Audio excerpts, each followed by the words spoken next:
mengikutinya ini bukan hanya datang hari Selasa atau Senin, Kamis gak cabut.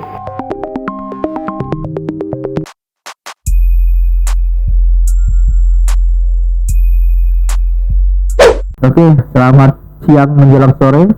Pagi sore ini alhamdulillah kita kedatangan tamu lah untuk ini sebenarnya podcast pertama pakai mic. Kita kedatangan tamu, kalau saya manggilnya sih Kiai Hermansyah. Ini senior, jurnalis senior lah. Sekarang dari dulu juga Radar Lampung, sekarang GM Radar Waikanan ya, Kiai Hermansyah. Selamat datang Kiai Herman, sehat? Alhamdulillah. Ini kita coba untuk media ini sebenarnya sama-sama media informasi, media promosi bisa juga karena dinas perizinan ini. Jadi semua elemen mau kita undang ini. Ini yang pertama-tama justru saya malah berani undang-undang wartawan-wartawan senior ini. Sebelum ke dinasnya saya undang malah wartawan senior. Cuman saya pengen berbagi pengalaman. Ya. Betul. Jadi dia mau nanya tentang dinas-dinas nanti seperti apa, malah Kiai Herman jawab. Saya malah ngorek-ngorek kawan sendiri.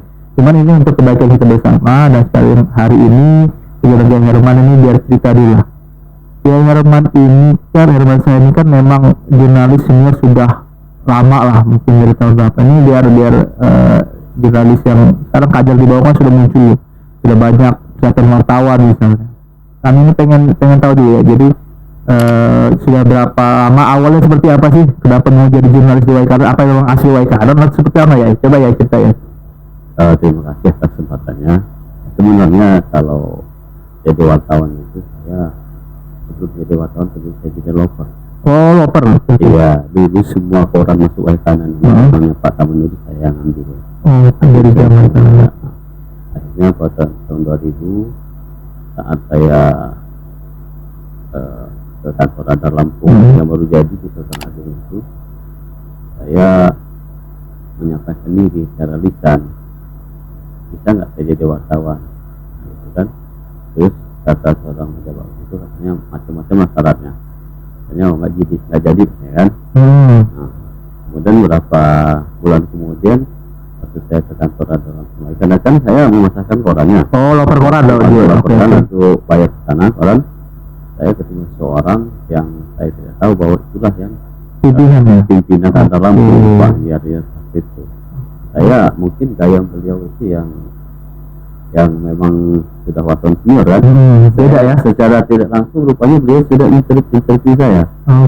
Menanyakan, saya sampaikan bahwa saya selain saya jadi loper koran, saya juga banyak jabatannya saya pegang gitu, organisasi gitu saya pernah di, karena saya salah satunya pendiri PAN di Waikanan juga. Zamannya Amin Rais, ketua BMPAN, ketua BKPRNI, ketua Pemuda Pancasila, nah juga kan macam bapak macam-macam. Artinya beliau bertanya, masih jalan ke organisasi? Saya bilang, ya alhamdulillah jalan.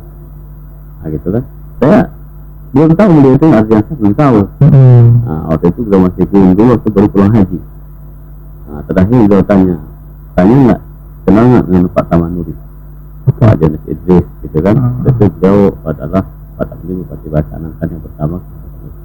Kalau saya bilang, kalau saya kenal Pak, entah kalau mereka kenal saya, karena saya saat saya jadi loper koran saya menyampaikan ke mereka. Tapi saat saya sebagai manusia sosial yang lain, mungkin saya lagi ke masjid, saya juga penghulu ya, tukang kawin. Oh iya sekarang dari dulu Tukang kawin juga mau saya ketemu, gitu ya. Saya alhamdulillah saya bisa membersihkan diri saya masing-masing jabatannya setelah itu. Macam yang saya tahu juga, selain di Radar Koni sebenarnya, jadi selain menikahkan orang, hiburan banyak juga deh sampai sekarang deh ya. Iya. Terus kalau nggak salah juga banyak hal-hal yang pemerhati dunia pemerintahan lah. Jadi Kiai Herman sering juga ngasih masukan-masukan lah ke pimpinan. Saya tahu ini masukan-masukan yang baik buat pemerintah Kabupaten Waikanan ini berani, termasuk kalau wartawan yang jurnalis senior itu memang ada tempat-tempat yang benar-benar bisa didengarkan oleh pimpinan, termasuk pimpinan kita juga pasti kalau Kiai Herman yang ngomong biasanya berbeda sama yang lain gitu loh. Jadi saya berharap memang ini memang harus dipertahankan ya. Walaupun kayak mantau dari jauh seperti apa tetap kami butuhkan gitu loh. Jadi kembali lagi kedua, terkait birokrasi ini kan Kiai Herman ini selain masuk di berbagai organisasi juga kan sering memerhatikan keluh masyarakat lah. Keluh masyarakat itu tidak lepas dari pelayanan dari birokrasinya lah. Ini maksud saya gimana nih, maksud apa sih harapan Kiai Herman tentang aparatur sipil negara yang ada di Kabupaten Waikanan? Itu nggak semua PNS kita ini orang Waikanan asli nih.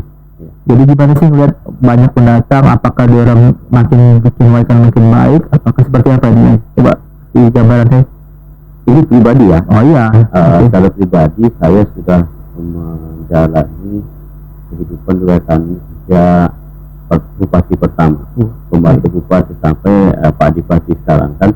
Kebetulan menurut saya kenal sama mereka, kalau mereka, sehingga kemudian saya asli orang Belambangan Umpu. Depan masjid ya? Iya. Nah, tadi kan kalau Pak Adi nyatakan saya benar, dulu Poli saya pernah jadi sekretaris, macam-macam. Saya dipilih juga sebagai Ketua Harian Koni Waikanan hingga saat ini. Nah, kemudian masalah pemerintahan, setiap pimpinan itu kan beda ada gaya ya, ada gaya masing-masing. Kalau Pak Tamanuri ada masalah dipanggil tuh kita wartawan sama orang yang kita selesai clear, terus kami dan lagi Pak Adipati tentunya dan lagi. Tetapi di hal itu saya bersyukur sih di kepemimpinan Pak Adipati ini kita banyak yang sudah kita dapat, kita rengkuh penghargaan dari nasional. Tetapi selaku orang asli Waikanan saya masih agak kurang bahagia dengan kondisi ibu kota Waikanan saat ini. Oh iya, ibu kota kita. Kenapa? Karena ibu kota Waikanan ini sudah bagus, tetapi kenapa ada tadi bilang bagaimana kita beroperasinya? Kan Waikanan ini memang banyak juga yang mampu sebenarnya. Tapi karena kebanyakan yang peraturan harus itu tentang kepemimpinan itu ini banyak yang tersisih dan dengan orang-orang yang dari luar ya. Walaupun yang itu orang Waikanan juga persaingan lah ya, persaingan itu kan, tetapi apa mungkin dari gelarnya. Tapi menurut saya kalau pimpinan itu dia walaupun dia Pak Adi kan dokter ya. Amin lah, tahun ini amin. Dokter ya, bukan dokter ya. Berarti orang sekitar, dan juga Pak Adi juga saya pribadi sudah cukup lama kenal. Nah, Adi asli memang asal Waikanan. Tapi yang saya lihat ini banyak Waikanan ini mereka di kesini hari Selasa, hari Senin, pulang hari Jumat. Pulang hari Jumat kan. Jadi mereka belum tidak sini peninggalan aja. Peninggalan saja mereka tidak memperhatikan sekali lingkungannya. Tapi seperti beliau inilah yang karena hasil tes segala macam itu ya pimpinan di Waikanan ini, tapi itu kan memang sudah fatwa ya, aturan. Tapi kan bisa saja kita sekalian, karena menurut saya itu manajerial. Untuk posisinya kan ada. Kenapa? Sebagai contoh di jalan yang dari sini di belakang pendidikan bahasa itu kuat sekali. Sudah bertahun-tahun rusak. Kemudian jalan di belakang DPR ini itu bukan sejak COVID aja itu rusak. Nah, dulu zamannya pernah orang bercerita bahwa kalau mau goyang-goyang ke kanan aja, katanya kan. Setelah beliau jadi, katanya beliau jalan tidak berubah, ternyata tetap gitu juga. Programnya bagus, program Raja Bintang itu bagus. Itu salah satu program Raja Bintang ini saya nggak senang tapi senang gitu loh. Kenapa? Raja Bintang itu bagus karena itu mengharuskan setiap pegawai untuk turun ke bawah. Tahu dia bahwa ini di lingkungannya. Yang salahnya itu adalah bebannya dibebankan sama uang pribadi pegawai. Kalau itu dimasukkan ke dalam APBD setiap unit kerja, bagus itu. Nah, jadi pegawai itu tahu bahwa ini yang dipilih ini bukan hanya datang hari Selasa atau Senin, Kamis gak cabut. Kami sudah cabut. Saya sebenarnya sudah bosan nulis itu bahwa pegawai itu banyak yang malas. Stasiun dulu pernah saya tulis saya kan dulu di itu dari handal kami terus kan bisa menulis, tapi saya bosan juga sih nulis ke daerah kita sendiri ya. Iya. Karena tapi kalau bapak nggak percaya, lihat aja di stasiun. Hari apa udah banyak tuh. Alasannya DR. Makanya kemarin begitu Pak Bupatinya tercapai daerah izin saya, bagus itu. Nah jadi itu untuk perbaikan ke depan. Kenapa tidak Pak Bupati ataupun yang komisi lainnya dapat apa sih menunjuk berapa orang yang memang orang sini, asli sini, yang bisa dikasih tanggung jawab untuk memajukan daerahnya sendiri. Mungkin tentunya punya ilmu dalam itu kan, kemampuan itu. Contohnya saya lihat ini bagus. Soalnya dia malu tiap hari bilang itu malu juga. Kalau sekarang kalau contohnya ya pokoknya Pak Jaya ini datang ke sini hari Senin. Hari Kamis sudah selesai pulang hari Jumat. Belum selesai hari Jumat sudah pulang dan habis. Jadi rutinitas yang untuk penghasilan gitu. Bukan dia sudah mikir mau pulang kampung selatan. Iya. Nah gitu. Tapi sebenarnya memang komitmen pimpinan juga ya, walaupun dia orang luar harus ya pressure-nya harus lebih kita sudah yang kalau yang sudah daerah ini biasa lebih cinta ya. Karena cinta itu bisa di mana aja, cuman kalau di daerah sendiri ya cintanya nggak beda ya. Beda lah. Ya kayak Herman cinta banget ya sama Belambangan ini. Sama kita siapa Pak? Kayak Herman orang Sapari ya. Iya, nanti Sapari itu asli.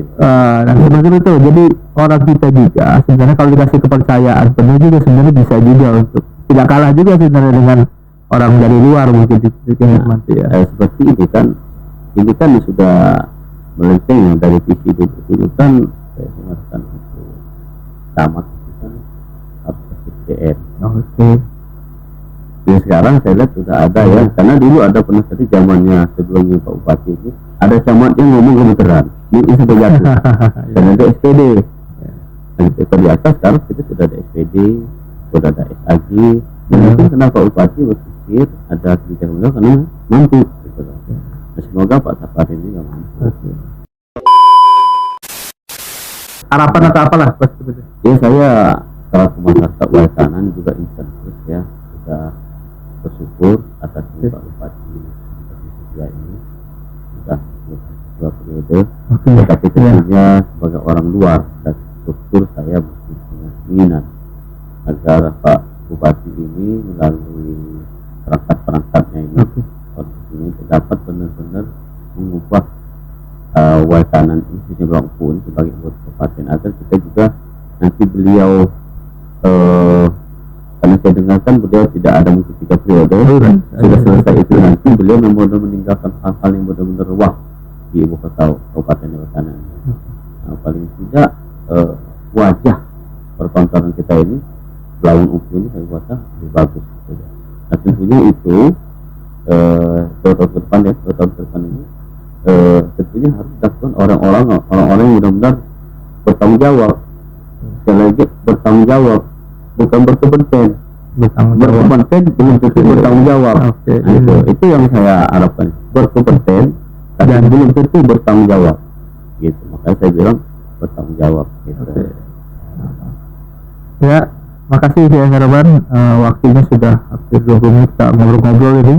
Tapi memang yang statement terakhir ini memang lumayan bikin saya pressure juga. Jadi kompeten dan bertanggung jawab, tapi bertanggung jawab di depan, bertanggung jawab dan kompeten. Jadi kalau orang yang kompeten belum tentu bertanggung jawab ya. Makasih Pak Kiai Hermansyah. Memang periode Bupati yang tinggal 2 tahun lagi kurang lebih ini memang kami juga sebagai pimpinan pengen juga ada nilai-nilai yang kami letakkan yang bagus-bagus. Jadi kenangannya indah-indah. Semoga Pak Bupati ini selama 2 tahun malah bikin kenangan yang baik juga, minimal untuk ibu kota kabupaten dan tokoh-tokoh di sini dan masyarakat Kabupaten Waikanan. Mungkin itu sahabat ikutan podcast bincang-bincang kita dengan Jurnalis Senior. Semoga salam sehat selalu, dan ini kita sudah protokol kesehatan dulu sebelum wawancara ini, dan alhamdulillah kita sehat, dan semoga Waikanan Indonesia bisa terbebas dari COVID-19 ya. Amin.